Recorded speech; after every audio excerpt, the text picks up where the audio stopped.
Je sais pas lequel regarder. Moi non plus. On a 2 POV, c'est parfait. Salut les gars, j'espère que vous allez bien. Bonjour à toi Noah. Salut Malo. Bienvenue dans ce podcast. On voulait enregistrer un épisode ensemble parce qu'on essaye tous les deux de faire du contenu sur le street et aussi parce que récemment Noah, tu m'as demandé un stage. Exactement. Faire un stage avec Malo pour pouvoir en apprendre plus sur le street, que ce soit en tant qu'athlète, en tant qu'entraîneur, en tant que coach tout simplement pour développer mes connaissances. Et donc je me suis tourné naturellement vers Malo pour ça du coup.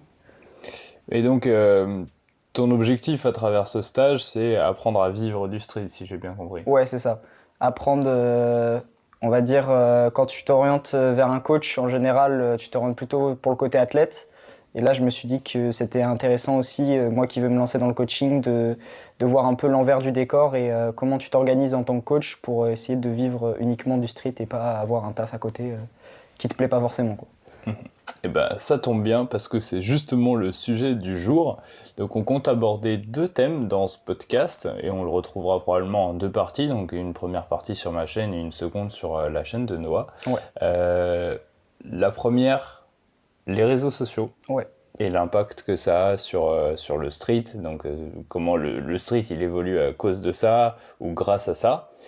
Et on va un peu répondre et donner notre avis sur le débat qu'il y a pu avoir avec Clément ou encore ouais. Nathan Bossec. Bossech ou Bonnet, je sais jamais, putain. Et, en second lieu, on fera une magnifique transition vers vivre du street. Avec Et du donc, street, ouais, exactement. comment moi je tente d'y parvenir, comment j'arrive à survivre un peu en ce moment grâce à ça. Et donc, les, les solutions que je vois pour pouvoir vivre du street. Ok, Et que toi, tu vois aussi. ouais. Eh bien, pour commencer avec le débat, Noah, est-ce que Ouais. tu pourrais rappeler, remémorer ou peut-être expliquer tout simplement aux personnes qui n'en ont pas entendu parler euh, de ce qui se passe avec les réseaux sociaux et le street? Alors du coup, moi je suis pas mal les gros athlètes et les influenceurs un peu de street. Et donc récemment, il y a donc Clément Blossom, qui est un athlète et coach de street, qui a fait une vidéo dans laquelle il parlait donc des réseaux et notamment de TikTok et du format de vidéo qui est très prisé en street, à savoir les réactions et etc. et toutes les trends qu'on a l'habitude de voir sur les réseaux en disant que c'était un peu ce qui malheureusement tuait le street dans le sens où aujourd'hui les gens ne s'entraînent plus forcément pour être forts en street, mais juste pour pouvoir faire des vues sur les réseaux grâce à ça. Et Nathan, qui était souvent d'accord avec lui, et j'ai pu d'ailleurs en parler pas que avec lui, hein, mais avec Livan, etc. Mais Nathan a fait également une vidéo en anglais cette fois, dans laquelle lui, il explique totalement pour lui la vision entière du street et tous les points qui font que pour lui ce sport est en train de mourir tout simplement.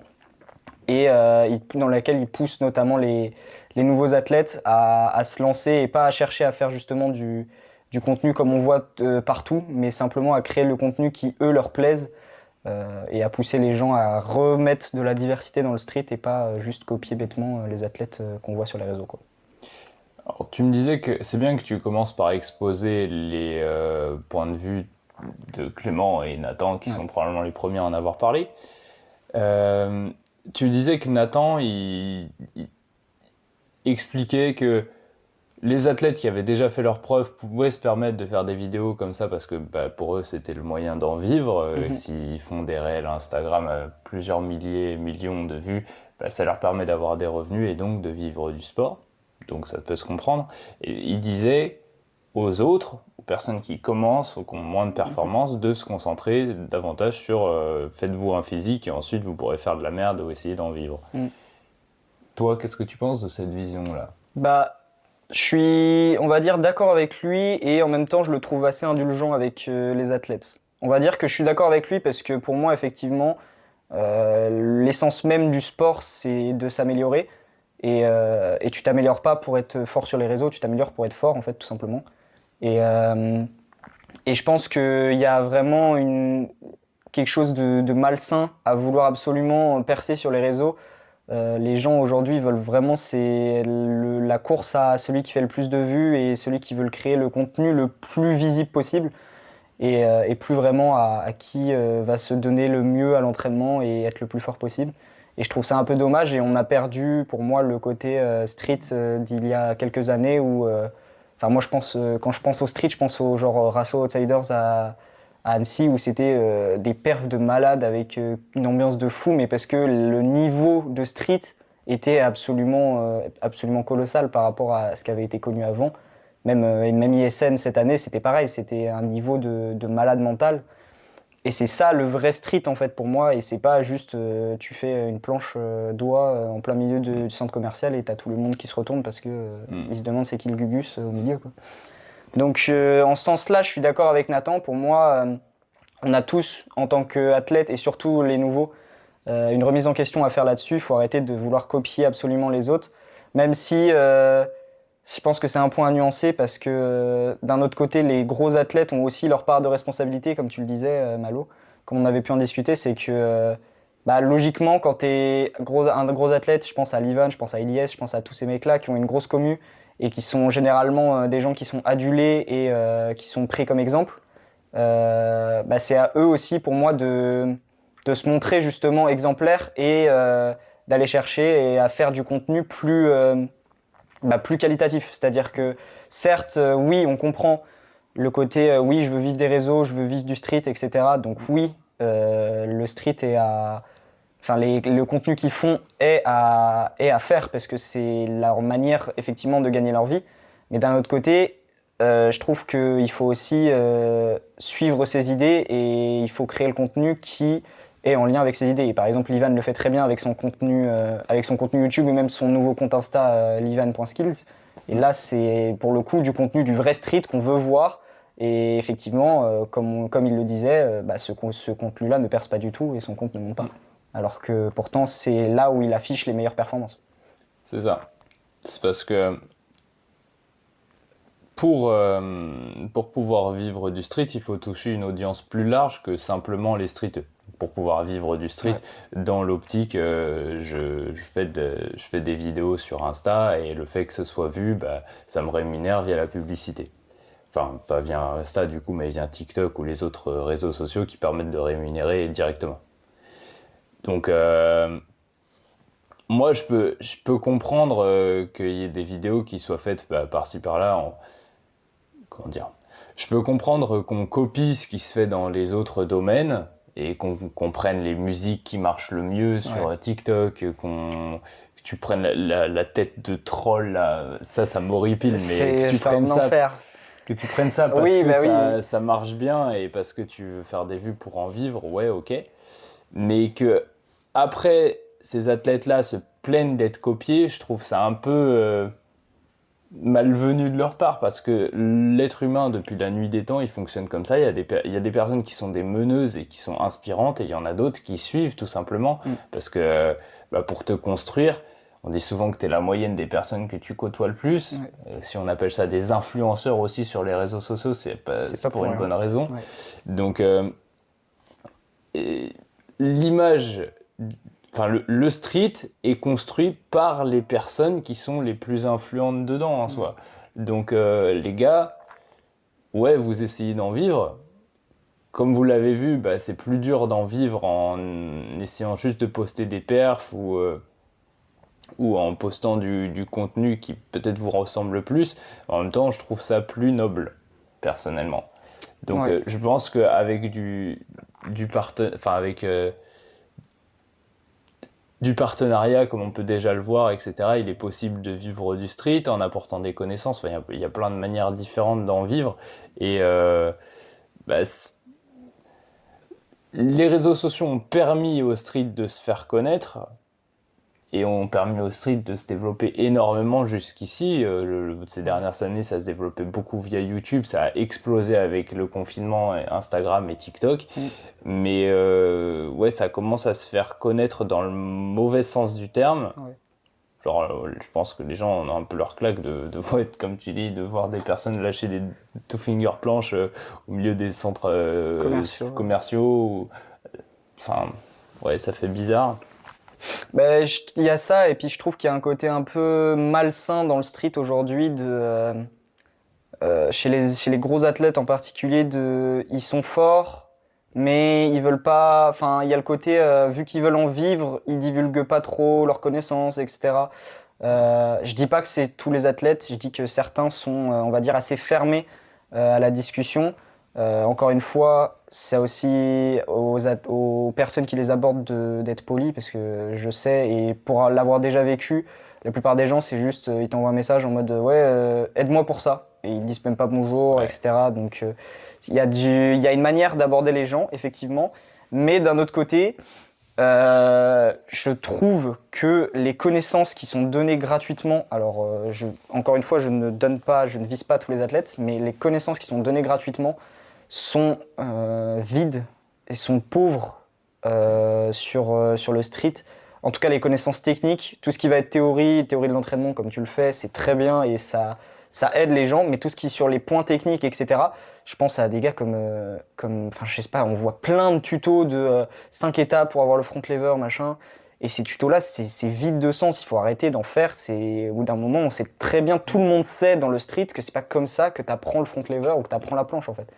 Et ça continue d'apparaître et ça continue de donner de la crédibilité à des gens qui n'ont pas lieu d'en avoir, parce qu'en fait, le tuto, c'est vraiment, les gens, ils vont chercher les exercices les plus bizarres que tu as jamais vus. Forcément, c'est des exercices que tu n'as jamais vus, donc tu les as jamais essayés, donc tu te dis, ah bah c'est le truc qui va me faire avoir la planche. Ouais. Mais en fait, c'est pas comme ça que tu t'entraînes. Et les gens, ils veulent aujourd'hui. Il y a aussi, je pense, avec l'avènement des réseaux sociaux, le côté tout avoir tout de suite. Et les débutants en particulier, sont plus prêts à mettre autant de temps pour avoir une figure. Et quand tu leur dis que des fois il faut 1 an, 2 ans pour avoir une figure, ils comprennent pas et ils se disent ah non, moi je veux l'exercice miracle qui me fait l'avoir en 2 mois. Bah ouais, mais en fait si tous les autres athlètes ils ont mis 2 ans à l'avoir, c'est pas pour rien. C'est que la figure, bah ça demande du temps et effectivement tu l'auras pas dès le début. Mais c'est aussi ça qui rend le street beau pour moi, c'est que si toutes les figures tu les avais en 1 mois, bah Ouais, bien ce sûr. serait vite chiant. Vite Bien sûr, chiant bien sûr. ce sport. C'est à quel point tu cravaches et le chemin est long et dur, bien sûr. De ouf. Et ce que tu relèves est intéressant parce que tu remarqueras que toutes les vidéos qui marchent le mieux sur YouTube du street, c'est comment prendre du muscle au poids du corps Ouais. ou c'est les top 10 exercices pour la apprendre planche, ouais. bidule. C'est les vidéos qui sont le plus vides, mais qui en même temps, c'est les vidéos qui intéressent le plus parce que tu fais une promesse à la personne. Mm. Les personnes ont besoin d'être séduites dans leur entraînement. Tu leur dis, tiens, exercice miracle. Tiens, en 15 minutes, tu peux perdre 20 kilos 20 kilos, en 6 mois, tu vois. 15 minutes d'entraînement 2 fois par semaine. À chaque fois, c'est des choses irréalisables qui font vendre, en fait. Mm. Ou de la même manière que dans la vie à côté. En fait, tu verras que tous les points se calquent toujours dans tous les domaines de la vie. Dans l'industrie pharmaceutique, on dit oh tiens, tu prends ce médicament-là et tout va mieux après. En fait, la réalité, je pense la réalité, le contenu de valeur, bah, il n'est pas forcément attrayant. Les légumes, c'est pas forcément attirant non plus, tu vois. Mais au fond de toi, tu sais ce qui apporte de la valeur, ce dont tu as vraiment besoin. Et ouais, c'est pas toujours ce qui est le plus tape à l'œil. De fou. Mais c'est pas forcément les croissants qu'il y a là. Ouais, les gens ne comprennent plus aujourd'hui et en particulier, tu vois, par exemple, moi j'en parle avec des gens qui font pas de street et quand je leur dis ouais, ça fait 1 an et demi que j'en fais, il y a certaines figures, par exemple la planche, ça fait 10 mois que je suis dessus. Les gens, quand je leur dis ouais, ça fait 10 mois pour une figure, bah en fait, les gens ils transposent ça à leur sport et en fait ils se disent ah ouais, mais 10 mois c'est super long. Mais en fait, ils prennent pas le problème dans le bon sens. Quand tu fais. Enfin, il y en a, ça fait 10 ans, ils font du basket. Est-ce en 10 ans, ils sont forcément améliorés? Est-ce que je leur dis, ouais, t'as vu le niveau que t'as mis 10 ans pour l'avoir, c'est super long?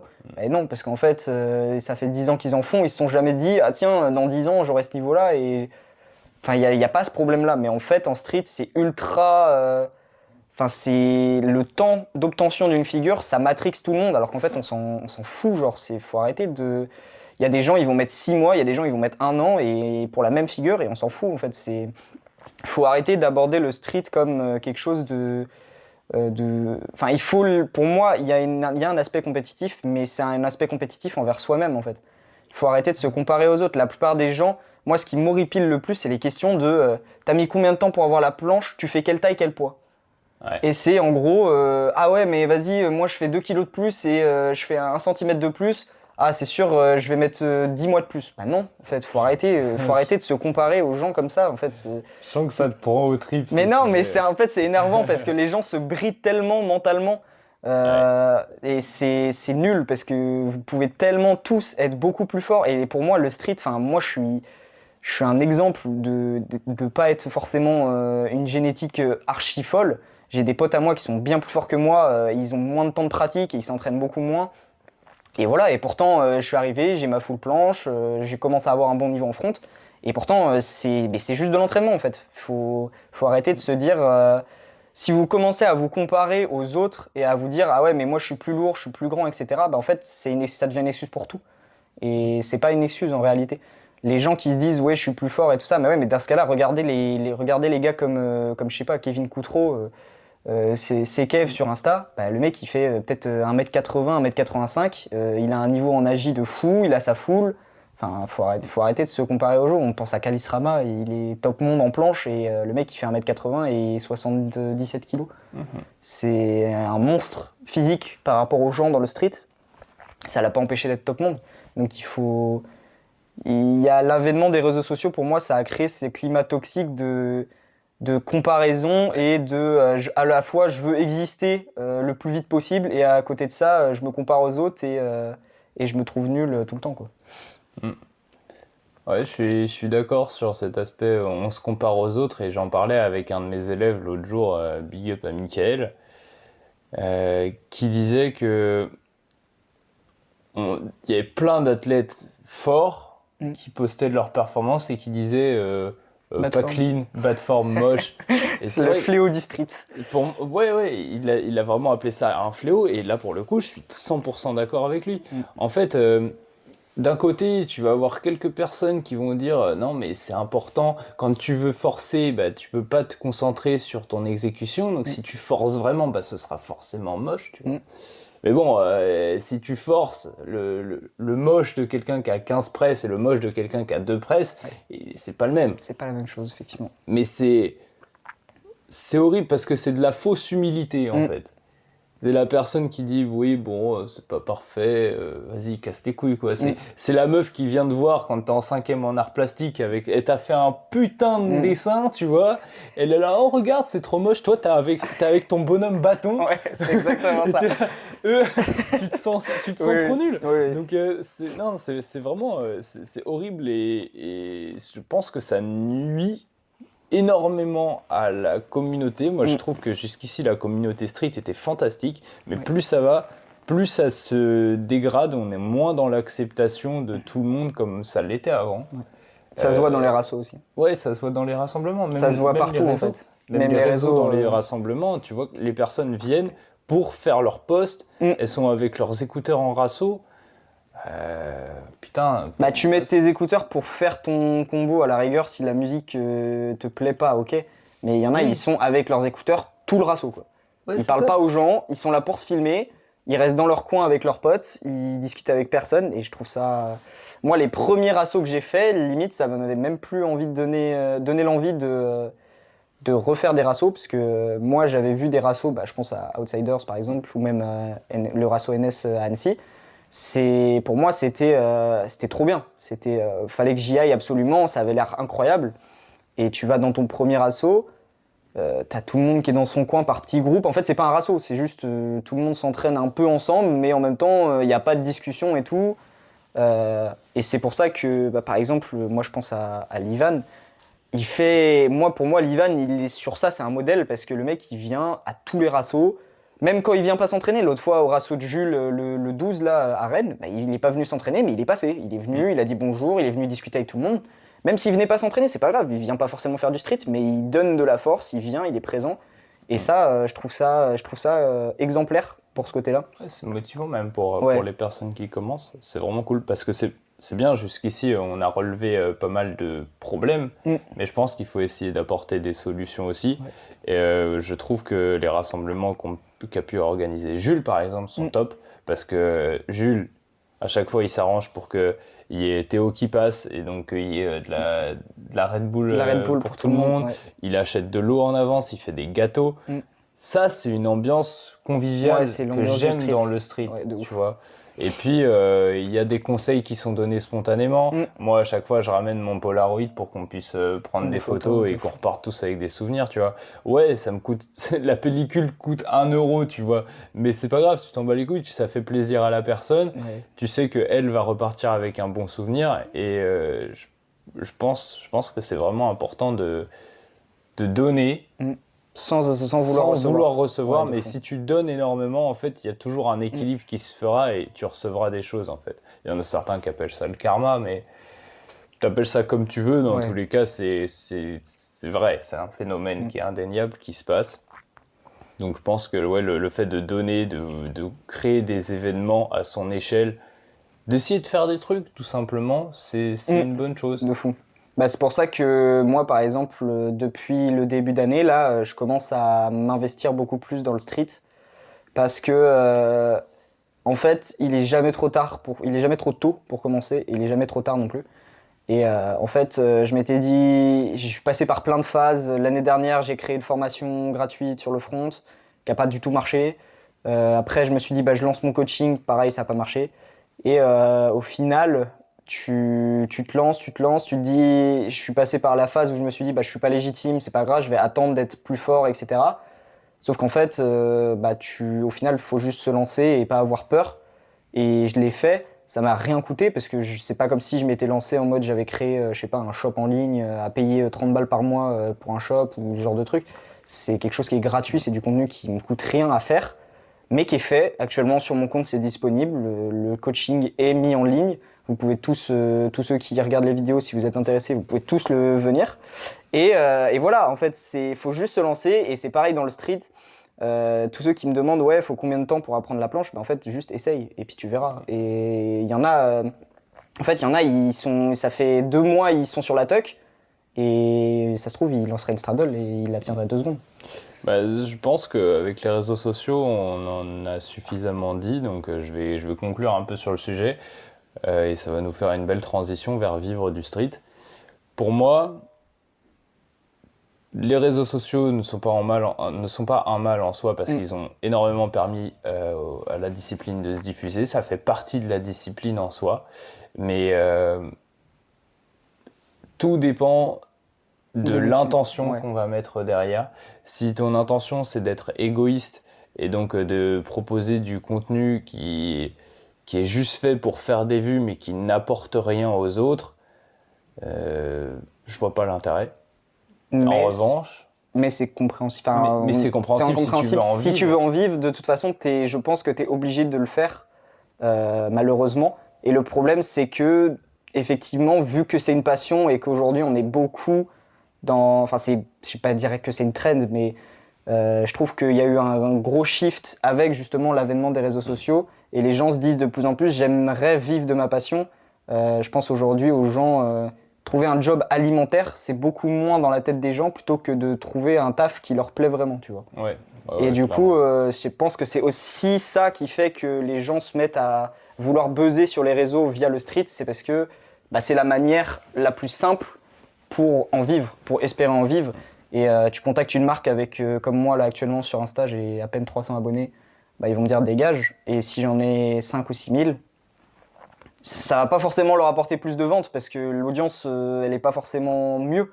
Mais c'est une preuve sociale de plus et les marques vont plus s'intéresser à toi forcément et potentiellement pouvoir te sponsor bien plus aisément que si t'en as que 200 quoi. Alors, justement, ce qui est marrant là-dessus, c'est que moi, quand j'ai demandé à être sponsor par MX Sport, je devais avoir 400 ou 500 abonnés et ils m'ont pris. Pourquoi est-ce qu'ils m'ont pris?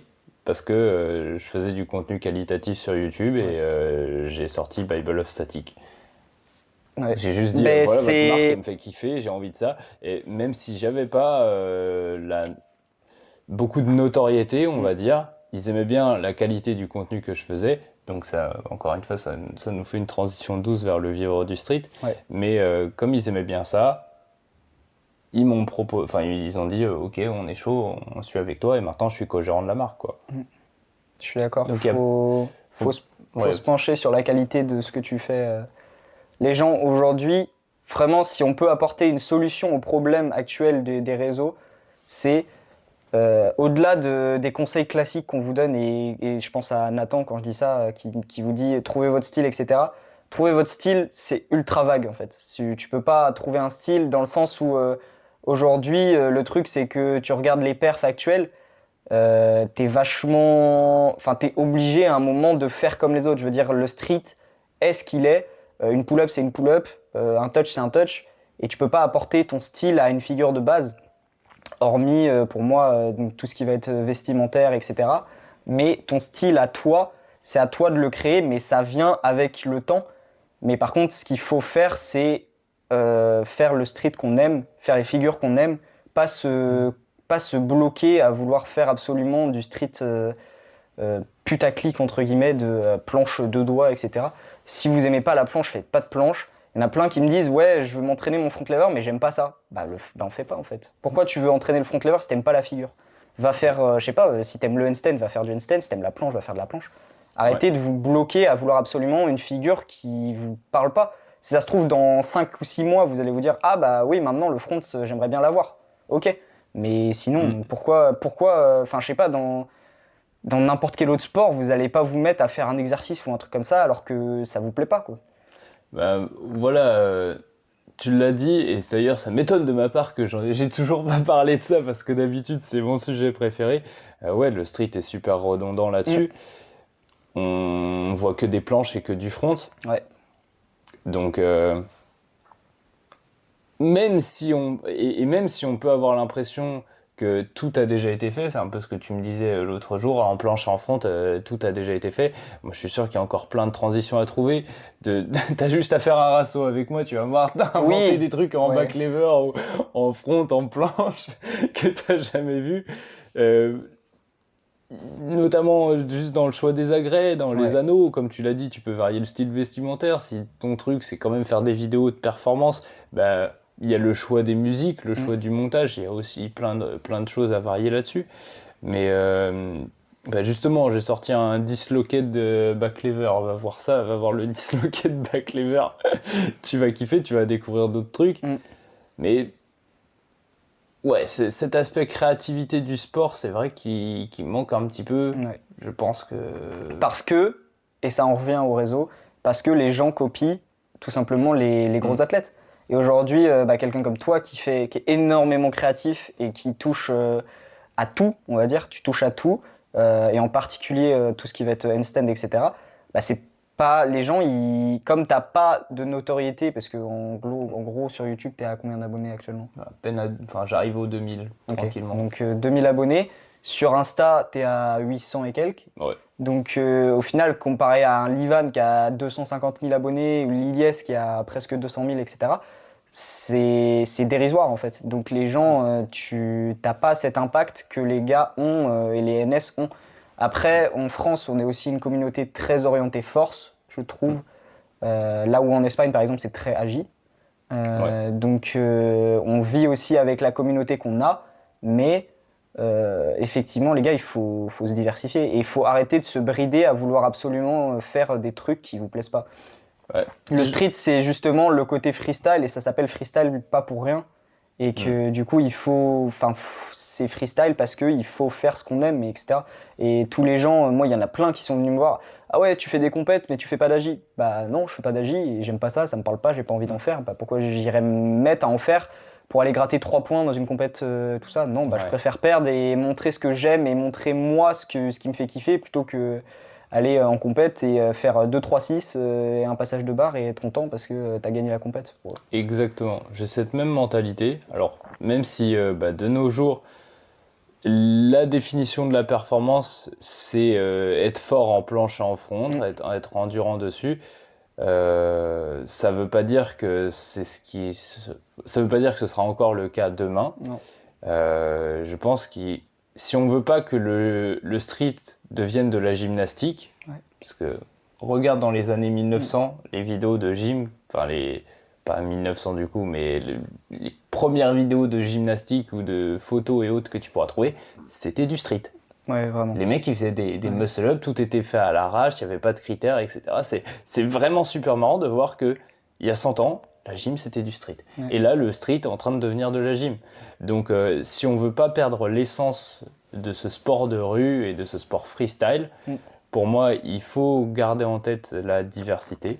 Oui, ok, si tu rentres pas dans le moule, bah, en compétition, tu seras pas aussi bien noté, mais c'est quoi ce que tu veux dans ta vie? C'est te conformer à un papier et qu'il y ait d'autres personnes qui te disent ah ça c'est bien et tu reçois des récompenses, oh, tiens t'as ta petite médaille pour ça, ou est-ce que tu veux te faire kiffer et peut-être qu'en te faisant kiffer t'inspireras tellement de personnes que bah, toi-même tu pourras créer tes propres compétitions, que toi-même tu arriveras à vivre de ce que tu fais parce que tu as créé quelque chose d'unique.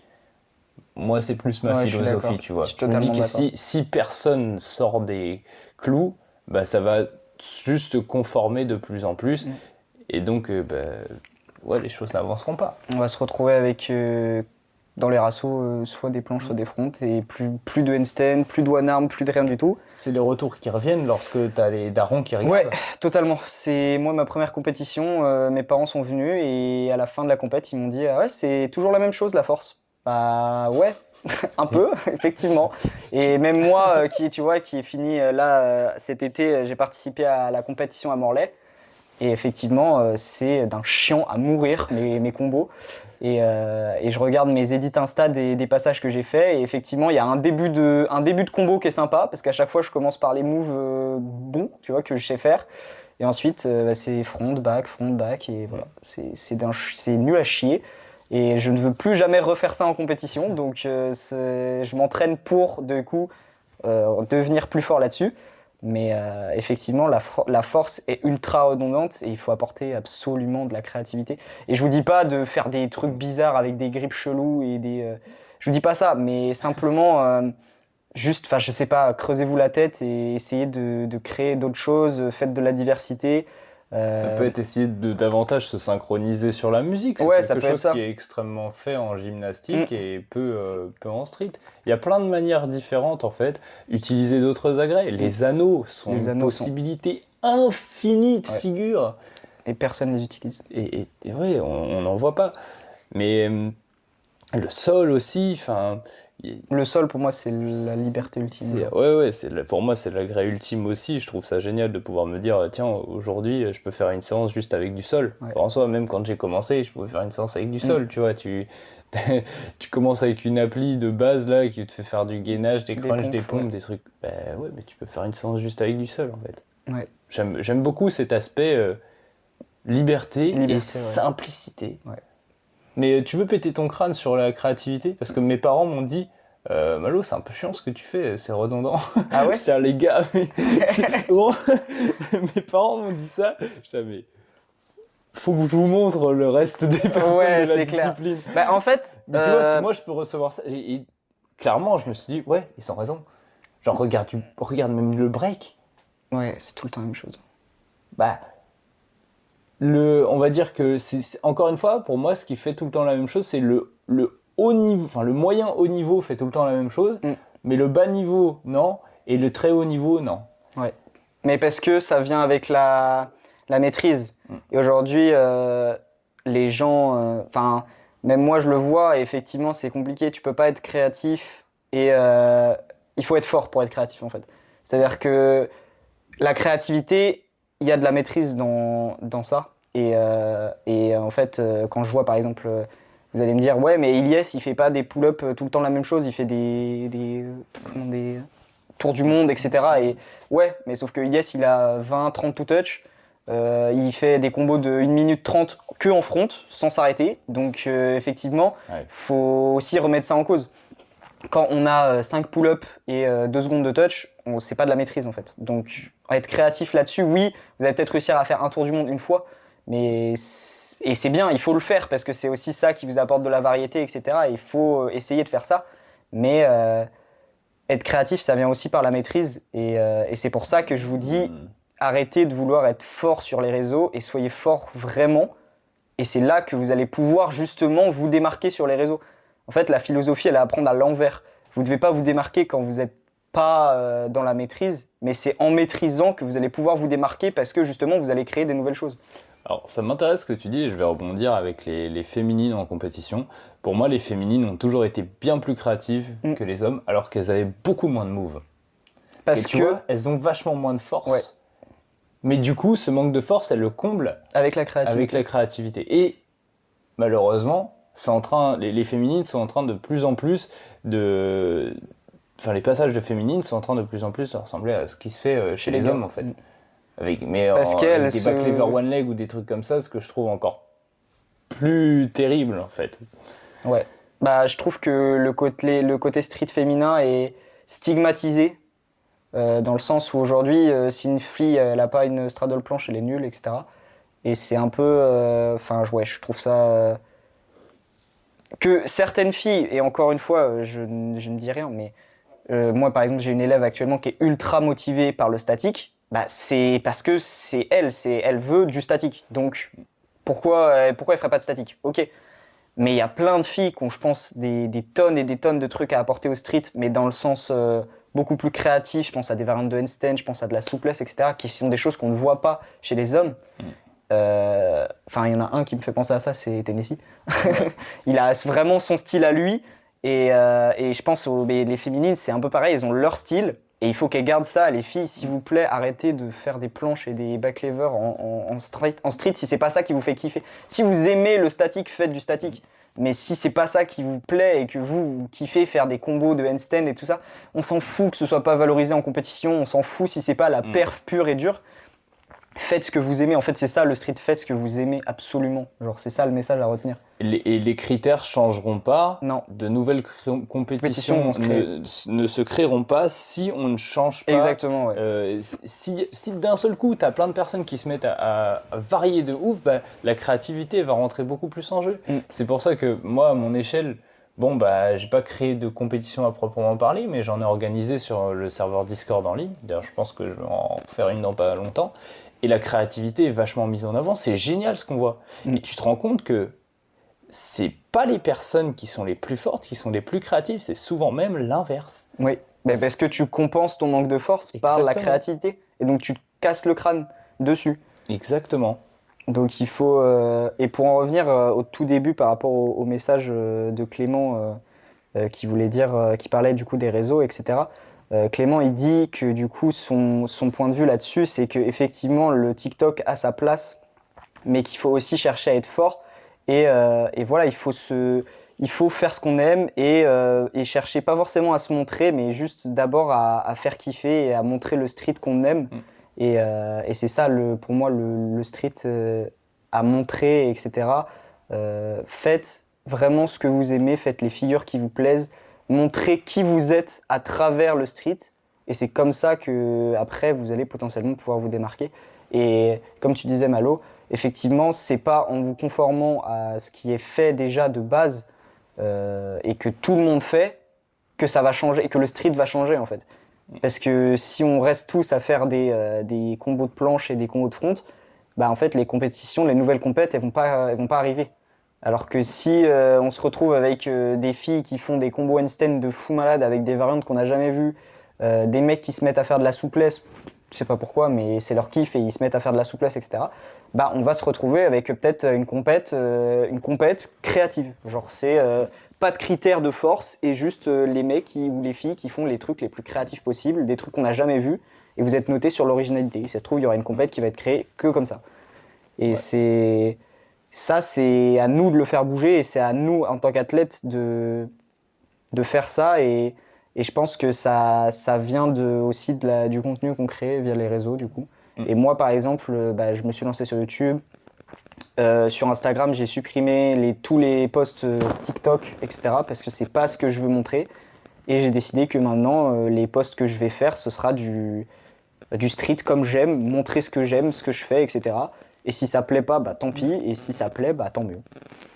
Ouais, c'est une sage décision et bah, ça nous fait pour le coup la belle transition qu'on attendait. Mhm. Donc, deuxième partie du podcast qui sera sur la chaîne de Noah, du coup. Ouais.